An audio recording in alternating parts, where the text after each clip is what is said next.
is officially out for bids. They're due back on April 7th. Estuary Park construction is ongoing with completion at the end of 2026. And the long-awaited Sweeney Trail connectors construction has started. They're working on the north side first, and then we'll construct the south two connectors.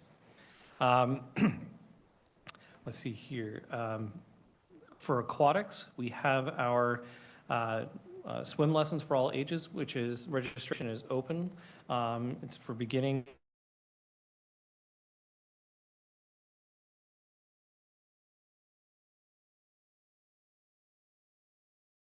Have a day in the park, which will take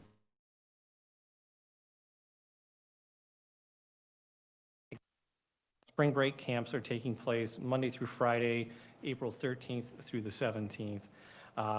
And for the spring vacation camp is offered at Harrison, and other special interest programs will take place at various locations like the Alameda Point Gym. Our teen and tweens, career prep and job fair for resumes takes place on Thursday, March 26th, the Alameda Boys and Girls Club. Teens Teaching Tech, this is taking place on Thursdays in March, on March 26th and April 9th at 4 p.m. at the Mastic Senior Center. This is a great opportunity where the seniors and the teens get together and learn how the iPhone works. So it's a really fun cross-generational event. So then we're also still facilitating the Queer Teen Alameda Center, which takes place at the Underground Teen Center at the Vets Building. This happens Fridays at 6 p.m. For more information about that, you can go to alamedapride.com. We're registering for summer volunteer programs, and our volunteers can earn community service hours. Every Act Matters assists with events such as the Spring Shindig, movie nights, sandcastle contest, 4th of July parade, and community rec.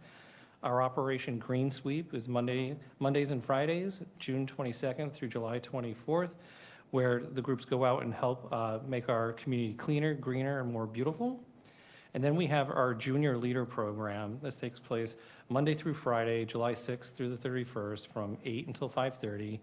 This is where kids can build leadership skills, gain experience, and prepare for future jobs with ARPD. And then we're currently actively interviewing potential part-time employees for our summer. So if you haven't yet, visit our website. We have a lot of jobs posted for the summer. For our sports program, our youth programs at the Alameda Point Gym, we're still offering after-school pickleball. This is Tuesdays and Thursdays from 4 to 5:30. We have homeschool PE for K through 5th graders. It's taking place Wednesdays and Fridays from 9 till 12.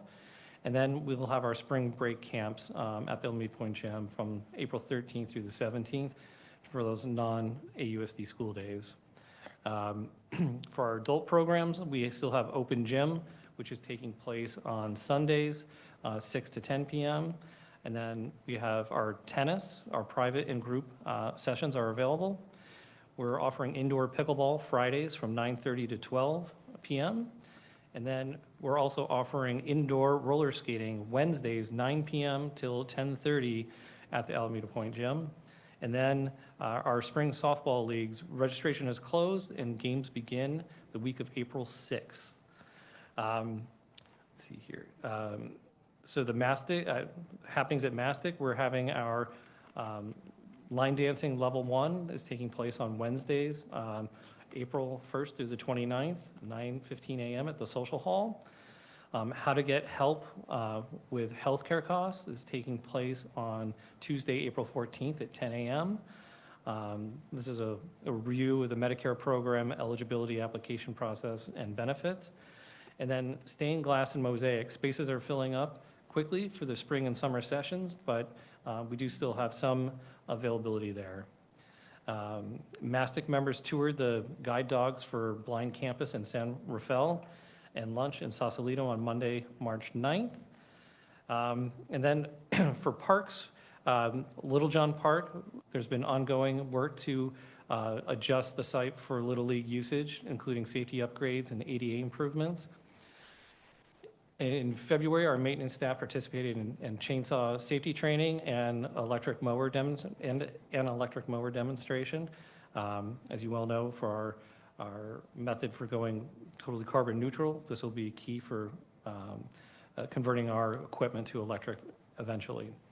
Lincoln Park, Thursday, February 9th, we had to do an emergency tree removal and to protect the playground and prevent any injuries.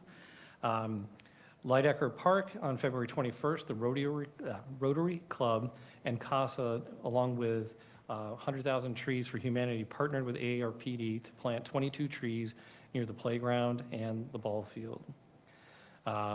We've been working at Gene Sweeney Open Space Park. Irrigation system has been upgraded to a smart clock, which will really allow us to have better usage of water. And then we are currently recruiting for a full-time gardener position. The application deadline is Sunday, March 29th, and please visit the city website. So thank you. Thank you. Questions for Director Long? No. Thank you. Thank you. Moving forward, our next item is Commissioner Communications. Commissioner Robbins, would you like to go first?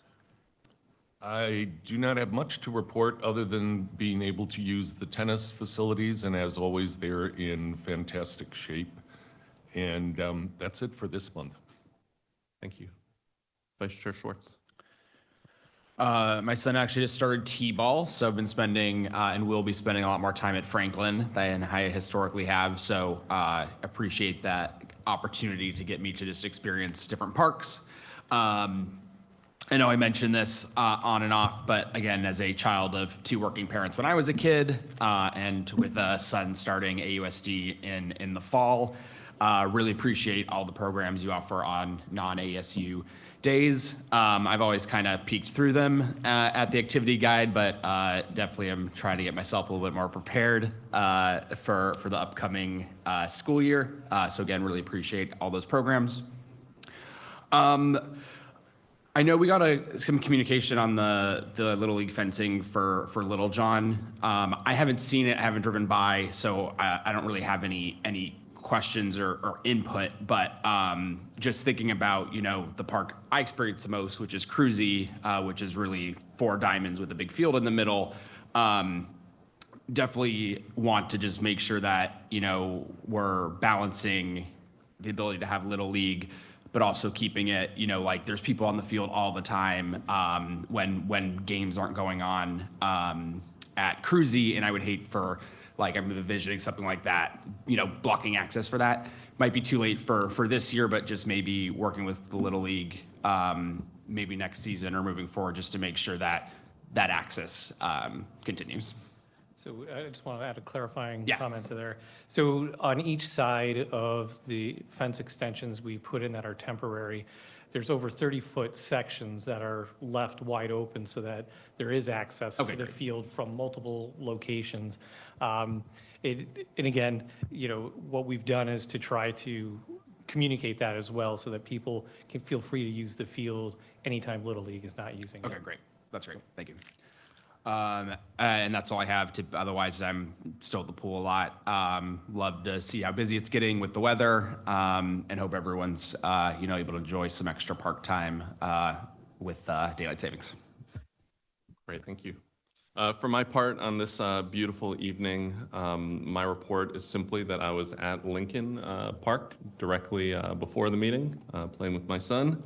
Happy to report that the park was full of soccer players, pickleball players, swimmers, basketball players, and the jungle gym was full. So please provide that live update. It was pretty idyllic.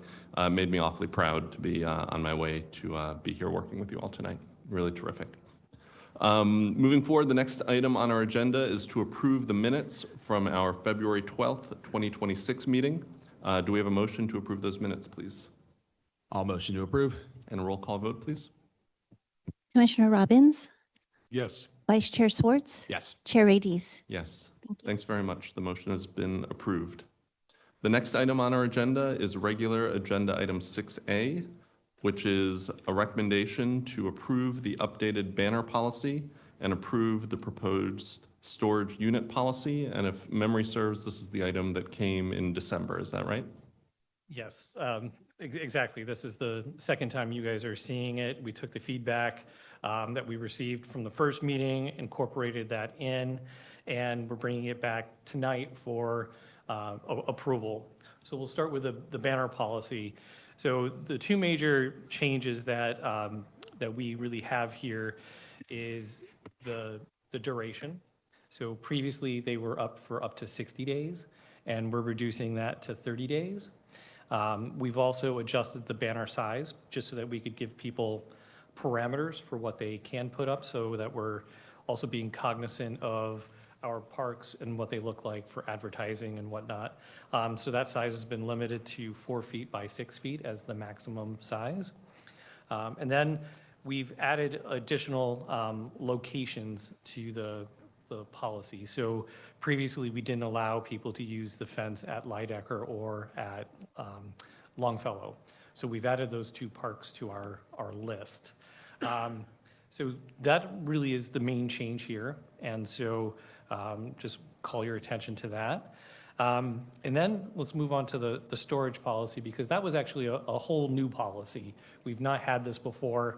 And as you were experienced the parks, and when you're out there, you see that a lot of our user groups bring extra storage material with them in order to make play easier.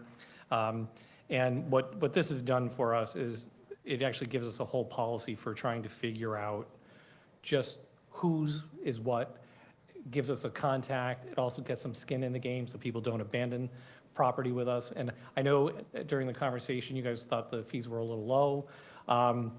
Since this is new, we thought we'd bring this out as an initial startup. We're not using this as a revenue generator. This is really just trying to make sure that we can keep track of these storage units throughout the park. One of the comments that came up was that you guys thought we should have a late fee should they not do an annual renewal. So we've applied that. Since the fees are so low, we put that at 50%. So if you have a small container, it's 25. If you have the large, it's 75 as the late fee.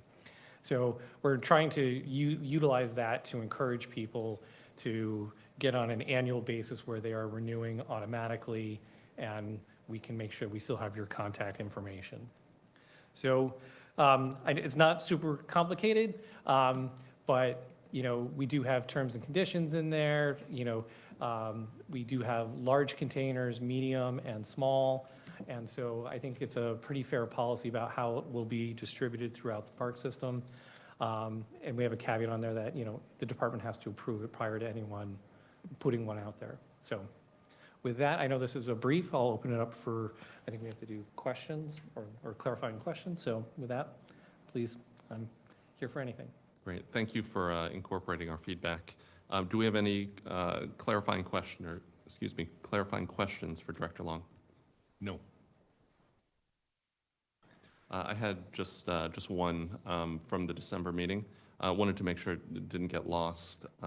Just in terms of managing keys associated with the storage units, what's the plan for that?